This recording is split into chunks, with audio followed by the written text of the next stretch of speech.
என்னுடைய அன்பான வணக்கம். இன்று வினா எழுத்துக்கள் சுற்றெழுத்துக்கள் நேற்றைய வகுப்புல பார்த்தோம். இன்று வினா எழுத்துக்கள் வினாப்பொருளை தரும் எழுத்துக்களுக்கு வினா எழுத்து. சில வினா எழுத்துக்கள் சொல்லின் முதல்ல இடம்பெறும், சிலது இறுதியில இடம்பெறும். இங்க பாருங்க, ஏ, யா, ஆ, ஓ, ஏ, இந்த 5 வினா எழுத்துக்களும் இதான் 5 தான் வினா எழுத்துக்கள். மொழிக்கு முதல்ல வர்றது ஏவும் யாவும், எங்கு யாருக்குன்னு சொல்லலாம். மொழியோட இறுதியில வர்றது ஆகாரம் ஆவண்ணாவும் ஓகாரம் ஓவனம். பேசலாமா, தெரியுமோ அப்படிங்கிறது இறுதியில வர்றது. மொழி முதலிலும் இறுதியிலும் வர்றது ஏ. ஏன் அப்படின்னு கேட்கலாம், முதல்ல வரும். நீதானே அப்படிங்கிறது. இது 2 வகையா சொல்றோம், அகவினா புறவினா. வினா எழுத்துக்கள் சொல்லின் அகத்தே இருந்து வினா பொருளை தருதுன்னா அது அகவினா.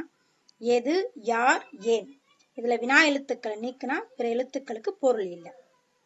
அடுத்து புறவினா. வினா எழுத்துக்கள் சொல்லோட புறத்தை வினாப்பொருளை தரும், புறவினா. அவனா, வருவானோ, இச்சொற்களில் உள்ள ஆ, ஓ அப்படி வினா எழுத்துக்களை நீக்கினாலும் பிற எழுத்துக்கள் பொருள் வரும். பொருள் தந்துச்சுன்னா அது புறவினா, பொருள் தரலைனா அகவினா. அதான். நன்றி.